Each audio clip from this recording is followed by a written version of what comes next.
என்ற ஒன்று இல்லைன்னு வச்சுட்டா என்ன? ஏங்க இது பார்க்க முடியாதுங்கிறீங்க, அறிய முடியாதுங்கிறீங்க, இப்படியெல்லாம் அது ஏன் அது இல்லைன்னு வச்சுக்கிட்டா என்ன? ஏன்னா பல சமயங்கள் சைவ சித்தாந்த நீங்களாக நமக்கு மொத்தம் 24 சமயம் இருக்கு. 24 சமயம் இருக்கு. இந்த 24ல 18 சமயங்கள் ஆணவ மலத்தை ஏற்றுக்கொள்வது. நினைச்சு பாருங்க, மெஜாரிட்டி யாருக்கு இருக்கு? ஆகிட்டு இருக்கு. அவன்லாம் என்ன சொல்றான்? ஆணவமாவது ஒன்னாவது, ஆணவமாவது அதனால ஒண்ணுமே இல்லைன்றான். 24 சமயங்கள் சைவ சித்தாந்தத்தோட சேர்த்து 25. புரியுதுங்களா? இதுல நாங்க ஏற்கனவே உங்களுக்கு போட்டுக்கிறோம். புறம் புறம் அகப்புறம் அகம் என்று 4 பிரிவு இருக்கிறது. ஒவ்வொன்றையும் 6 சமயம் இருக்கு. 6 சமயங்கள் இருக்கிறது. இதுல அகச்சமயத்தை தவிர மீதி இருக்கக்கூடிய 18 சமயங்கள் புறம் புறம் அகப்புறம் என்று சொல்லக்கூடிய 6, 3, 18 சமயம். இந்த 18 சமயங்களும் ஆணவ மலத்தினுடைய இருப்பு ஏற்றுக்கொள்வது இல்லை. அப்போ காரணம் என்ன அப்படின்னு கேட்டீங்கன்னா, இந்த 18 சமயத்தினுடைய நிலைகளை கடந்தாதான் ஆணவ மலத்தையே அறிய முடியும். ஆணவ மலம் என்ற ஒன்று உண்டுன்னு சொல்லணும்னா நீங்க இந்த தத்துவ ஞானத்தை எல்லாம் கடக்கணும். எது? 18 சமய தத்துவ ஞானங்களை கடந்தாதான் ஆணவ மல இருப்பையே அறிய முடியும். அப்ப நீங்க எங்க நிக்கிறாரு பாருங்க. யாரு? பெருமான அறியறதெல்லாம் விடுங்க. ஆணவ மலத்தை அறியறதுக்கே நீங்க என்ன செய்யலாம்? 18 சமயங்களுடைய தத்துவ ஞானத்தை கடக்கணும். அப்பதான் ஆணவ மலம் ஆமா இருக்க மாட்டேதான் தெரியுது. அதனால நோய் நாடி நோய் முதல் நாடின. அப்போ ஒரு நோயை அறியணும்னா முதல்ல நோய்க்கான காரணத்தை அறியணும். நீங்க நோய்க்கான காரணத்தை அறியாம நீங்க செய்யக்கூடிய அத்துணை மருத்துவங்களும் பயனே தராது. அதனாலதான் நோய் நாடி நோய் முதல் நாடி அவற்றின் வாய் நாடி வாய்ப்பு செய்யணும். அப்ப முதல்ல என்ன செய்யணும்? மருத்துவமனைக்கு போனா ஃபர்ஸ்ட் என்ன செய்வாங்க? என்ன நோயின்னு கண்டுபிடிக்கணும், டயக்னைஸ் பண்ணணும். எப்ப ஒரு மருத்துவர் ஒரு நோயை சரியா அறிந்து கொண்டாலே பாதி ட்ரீட்மெண்ட் முடிஞ்சது, மருந்தே கொடுக்க வேண்டாம். இதனாலதான் இந்த பிரச்சனை நான் சொல்லுவேன். போயா கிளீனா சொல்லிடுவேன், இந்த பிரச்சனை இதனாலதான் வந்திருக்கு. அந்த டாக்டர் கிளீனா சொல்லிடுவார். அப்படின்னா என்ன அர்த்தம்? அவருடைய எக்ஸ்பீரியன்ஸ் அங்க இருக்கு. மருந்து கொடுப்பாருல, முதல்ல எடுத்து பார்ப்போம். இந்த பிரச்சனை இதனாலதான் வந்திருக்குன்னு பார்த்த உடனே சொல்லிடுவார். அப்பவே என்னாச்சு? அப்பவே உங்களுக்கு நோய் தீர்ந்தமாயிடுச்சு. ஏன்னா இப்ப பெரும்பாலும் நோய் எதனால வருது? என்ன நோயினே தெரியாம இவன் ஒரு நோய் வச்சுட்டு போவான். அவன் என்ன செய்வான்? எதுக்கோ ட்ரீட்மெண்ட் பண்ணுவான். கடைசியில் நோய் முத்திடும் இல்லையா? அது போலதான் நம்முடைய அறிவிலே இருக்கிற குற்றத்தை அறிய முடியவில்லை என்று சொன்னால் நாம் அதற்கு இந்த குற்றத்தை நீக்குவதற்கு செய்கிற முயற்சியெல்லாம் என்ன ஆகும்? பயன் இல்லாம போகும். அதனால இந்த 18 சமயங்கள் ஆணவ மலத்தை அறிவதில்லை. இப்ப என்ன கேள்வினா, அவங்க சொல்ற மாதிரி ஆணவ மலம் இல்லை என்று சொன்னால் என்ன குற்றம் வந்துட போகுது என்ற ஒரு வினாவிற்கு விடையாக அடுத்த பாடல் பாருங்க.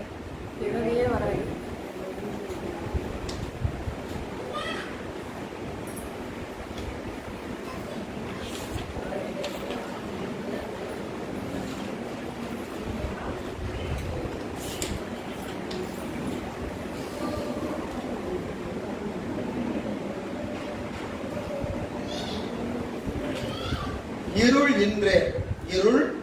என்றே துன்பியல். ஆணவமலை இல்லை அப்படின்னு வச்சுக்கிட்டா என்னையா பிரச்சனை? உடனே கேட்கிற, சரியா நீ சொல்ற மாதிரியே வச்சுக்கலாம். என்ன வச்சுக்கலாம்? ஆணவ மலம் இல்லை. அப்ப உனக்கு ஏன் துன்பம் வருது? துன்பம் ஏன் வருது? இப்ப துன்பம் வருவதுக்கு காரணம் சொல்லணுமா இல்லையா? இதனால எனக்கு துன்பம் வருகிறது. என்ன துன்பம்? பிறவியே துன்பம் தான். பிறவி துன்பம் என்பது எந்த சமயத்துக்கு என்ன கிடையாது? ஒண்ணு மாத்துக்கட்டு இல்லை. சமணன் ஆகட்டும், பௌத்தன் ஆகட்டும், மீமாஞ்சகர், ஏகாம்பவாதி, பாஞ்சராத்திரிகள், எல்லா சமயத்தாரும் என்ன செய்யறாங்க? ஆமாயா, பிறப்பெல்லாம் வேண்டாம், பிறப்பெல்லாம் வேண்டாம், இது பிறப்புனாவே துன்பம் தான். இதுல எந்த சமயத்துக்கும் மாற்று கருத்தே இல்லை. யாரு? உலகாயனரை தவிர, கடவுள் இல்லைன்னு சொல்றவனை தவிர மற்ற எல்லாருக்கும் என்ன உண்டு? பிறவி வேண்டாம், பிறவி வேண்டாம். ஏன்னா பிறவி என்னது? துன்பம். பிறவி துன்பம். அப்ப பிறவி துன்பம்னு சொன்னா பிறவி துன்பத்திற்கு காரணம் எதுன்னு கேட்கிறாங்க. நீ ஆணவ மலை இல்லைன்னு சொல்றேன், ஆணவ மலம் இல்லைன்னு சொல்றேன். இப்ப ஆணவ மலை இல்லைன்னா உனக்கு துன்பம் ஏன் வந்துச்சு? துன்பம் ஏன் வந்துச்சு அப்படின்னு சொன்னா அது என்னது? துன்பு என் இருள் என்ற துன்பு என். துன்பம் எதனால வந்துச்சு? என்னது? அது துன்பத்தோட இயல்பியா. துன்பம் பிறப்புன்னு இருந்தா துன்பம் இருக்குதான் செய்யும். அது உயிரோட இயல்பு, உயிரோட இயல்பு. இந்த இடம் கொஞ்சம் நுட்பமான இடம், புரியுதான்னு பாருங்க. இயல்பு என்று சொன்னால், இயல்பு என்று சொன்னால் அது ஒருபோதும் மாறாது. இயல்புன்னு சொன்னா ஒருபோதும் மாறாது. குணகுணி சம்பந்தம்னு பேர். குணகுணி சம்பந்தம். குணகுணின்னா என்னது? குணத்தை உடையது குணி பொருள். மலர், மல்லிகை, மல்லிகை, மல்லிகையினுடைய குணம் எது? வாசம். மல்லிகையுடைய குணம் வாசனை. இப்போ வாசனை என்பது குணம். வாசனை உடைய பொருளுக்கு என்ன பேரு? குணின்னு பேரு. குணத்தை உடையது குணி, குணத்தை உடையது குணி. இந்த குண குணினா கன்ஃபியூஸ் ஆயிருவீங்க. உதாரணம் புரிஞ்சுன்னா சரி. மல்லிகை மலர், அதனுடைய வாசனை. வாசனை என்பது குணம், வாசனை என்பது குணம். அந்த குணத்தை உடையது எது? குணிப்பொருள். மல்லிகை, மல்லிகை என்பது குணிப்பொருள்.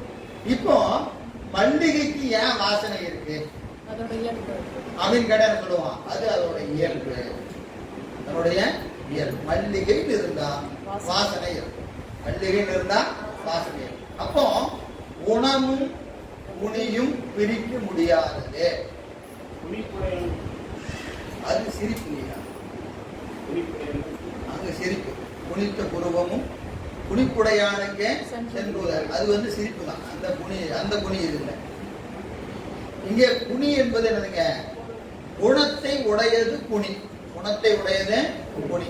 இப்ப மல்லிகை, மல்லிகையினுடைய வாசனை, மல்லிகையினுடைய வாசனை. குணமும் குனியும் பிரிக்க முடியாதது. மலரும் வாசனையும் போல, மலரும் வாசனையும் போல. சரி, இப்போ குணம் கெட்டால், குணம் கெட்டால் குனியும் கெடும். குணம் கெட்டா குனியும் கெடும். இதெல்லாம் என்னதுங்க? லாஜிக், தர்க்கம். இது எங்க வந்தாலும் மாறக்கூடாது, எங்க வந்தாலும் மாறக்கூடாது. இப்போ மல்லிகையினுடைய வாசம் கெட்டு போச்சு அப்படின்னு என்ன அர்த்தம்? மல்லிகை கெட்டு போச்சுன்னு அர்த்தம். என்னப்பா ஒரு மாதிரி ஸ்மெல் வருது அப்படின்னு போய் பார்த்தா அது மல்லிகை பூவை ஒரு வாரம் ஆச்சு, அழுகி போச்சு, இது வாசம் கெட்டு போச்சு பாரு. மல்லிகை கெட்டுதுன்னா வாசம் கெட்டும், வாசம் கெட்டா மல்லிகை கெட்டும். குணமும் குனியும் பிரிக்க முடியாதது. குணம் சிறந்தால் குனி சிறக்கும். இவங்களுக்கு மொக்கா இருக்கு, வாசம் கம்மியா வருது, விரிஞ்சுது, வாசம் அருமையா வருது. இப்ப குணம் குனி, குணம் என்ன ஆகுது? சிறக்கிறது. அப்ப என்ன? அந்த மல்லிகை மலர்ந்துருக்குதுன்னு அர்த்தம். புரியுதுங்களா? இப்போ என்ன கருத்து? குணமும் குனியும் பிரிக்க முடியாதது, பிரிக்க முடியாது. குனியினுடைய இயல்புதான் குணம். இதெல்லாம் புரியுதா? புரியுதா இல்லையா? புரியுது. சரி, ஓகே. இது புரிஞ்சாதான் இந்த இடம் புரியும். புரியுதுங்களா? இப்போ உயிரினுடைய இயல்பு துன்பம். அவன் என்ன சொல்றான்? உயிரினுடைய இயல்பு துன்பம். உயிரினுடைய இயல்பு துன்பம். ஏன்னா ஆணவ மனம் இல்லைன்னு சொல்லியாச்சு. புரியுதுங்களா? அவன் என்ன சொல்றான்? ஆணவ மலம் இல்ல. ஆணவம் இல்லைன்னா ஏன் கஷ்டப்படுறான் அப்படின்னு அவன் சொல்றான். அது உயிரோட இயல்பியா. துன்பப்படுவது உயிரினுடைய இயல்பு. உயிரினுடைய இயல்பு. சரியா? இப்ப முத்தினா என்ன? முத்தினா என்னது? துன்பத்தை கெடுத்து, துன்பத்தை கெடுத்து இன்பத்தை செய்வது. இந்த ரெண்டு ப்ராசஸ் நடக்குது. என்னது? துன்பத்தை கெடுக்கணும், இன்பத்தை கொடுக்கணும். இதான் அங்க புத்தி என்பது அதுதானே. அதுல ஒண்ணும் சந்தேகம் இல்லை, ஒன்னும் சந்தேகம் இல்லை. இப்ப உயிரினுடைய இயல்பு துன்பமானால், உயிரினுடைய இயல்பு துன்பமானால் துன்பத்தை கெடுக்கிற போது உயிரும் கெட்டுப்போம்.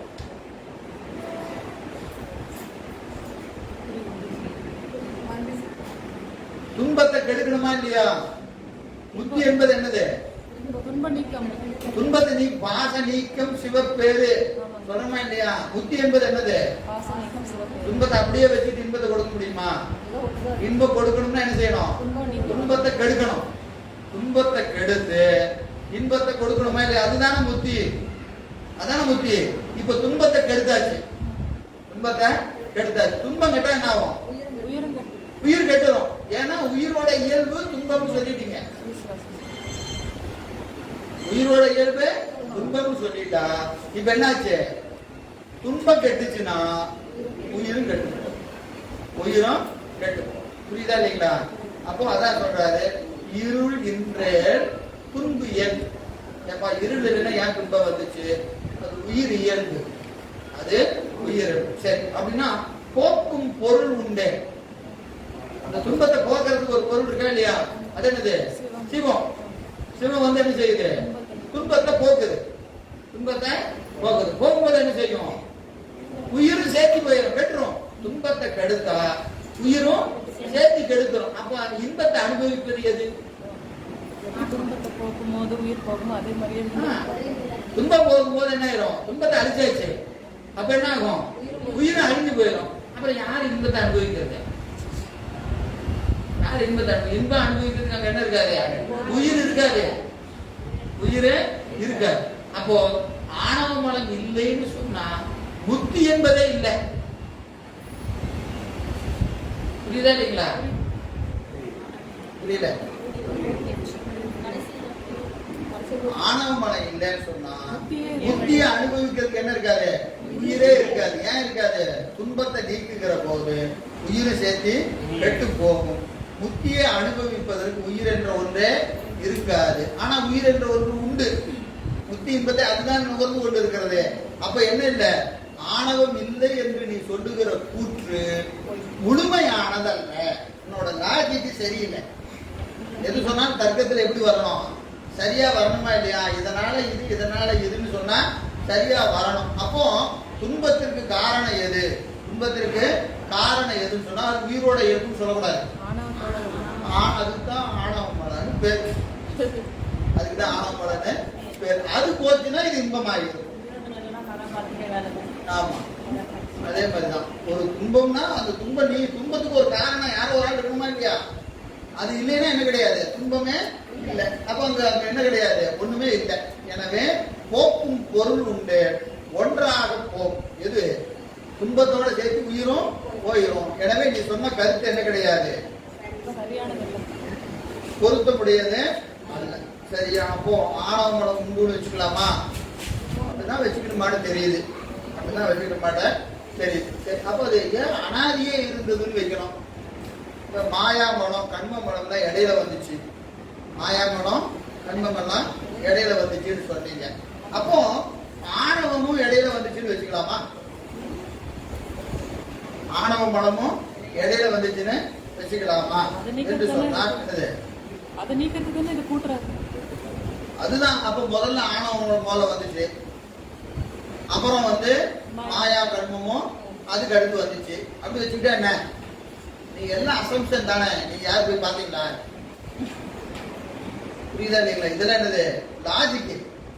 அப்ப இது எப்படி இருக்குன்னு கேட்டீங்கன்னா தர்க்கத்துல சரியா வரணும். நான் ஏற்கனவே உங்களுக்கு சொல்லி இருக்கிறேன். கணக்கு பாடம் நடந்தவங்களுக்கு புரியும். ஒரு தியரத்தை ஆரம்பிச்சீங்கன்னா என்ன செய்வாங்க? லெட்ஸ் A = 0, B = 0 அப்படின்னு ஒரு அசம்ஷன் எடுப்பாங்க.